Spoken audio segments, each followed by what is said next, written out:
What is up, guys? Ativ here, and in this video, I'll be talking about the Raiders' schedule.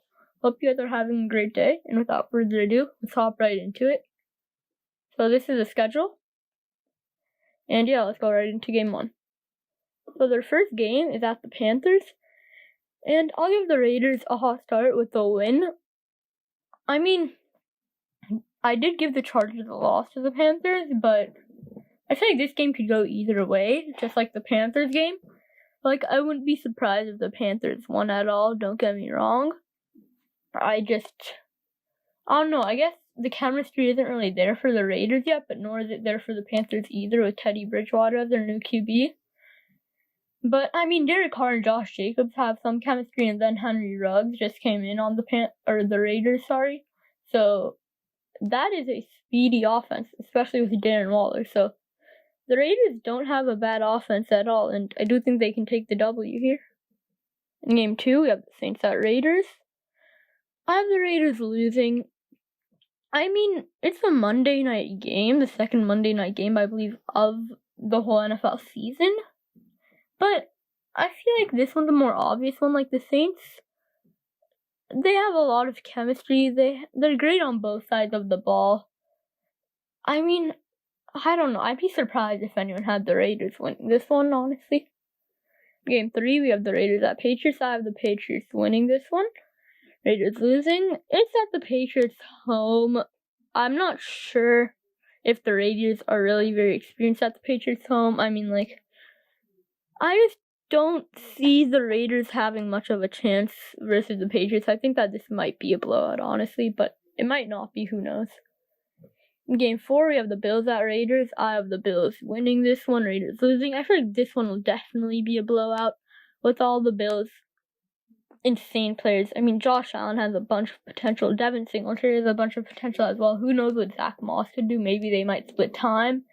Then you have Stephon Diggs. Who is Stephon Diggs, of course. And you have John Brown, who had a 1,000-yard season as well. And then you have Cole Beasley, who is a very solid receiver.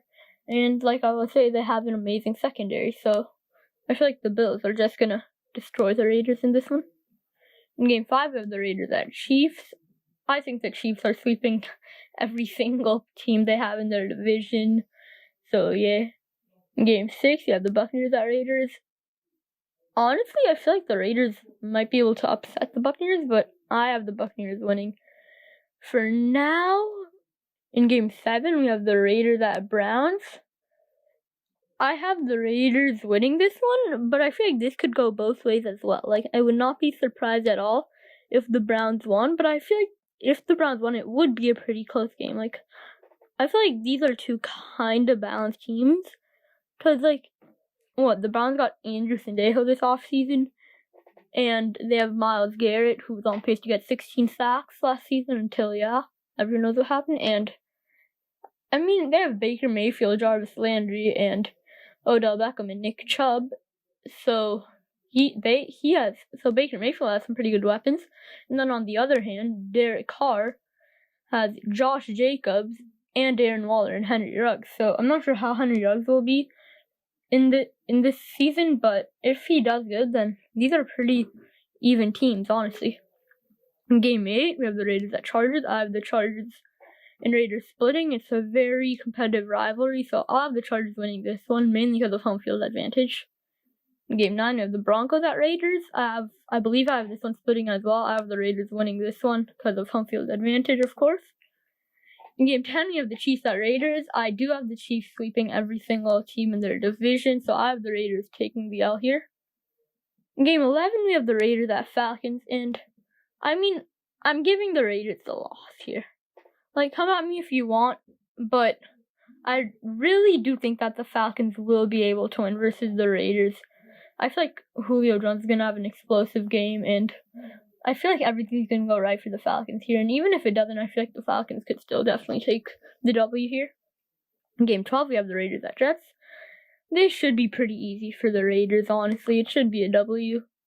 Game 13, we have the Colts at Raiders. Now, this one I feel like could be a close game.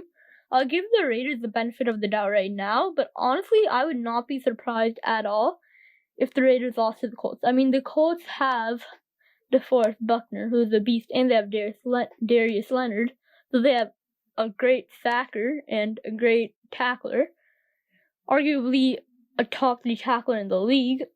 And then on the offensive side, I mean, who knows what Flip Rivers is going to do this season. He's probably still going to throw a lot of interceptions, don't get me wrong, but I mean, maybe he'll play better than he did last season. And you have Marlon Mack, who got over 1,080 yards last season. And then you have T.Y. Hilton, who had some great seasons. So let's see what he can do. So this will be a competitive game as well. Game 14, we have the Chargers at Raiders.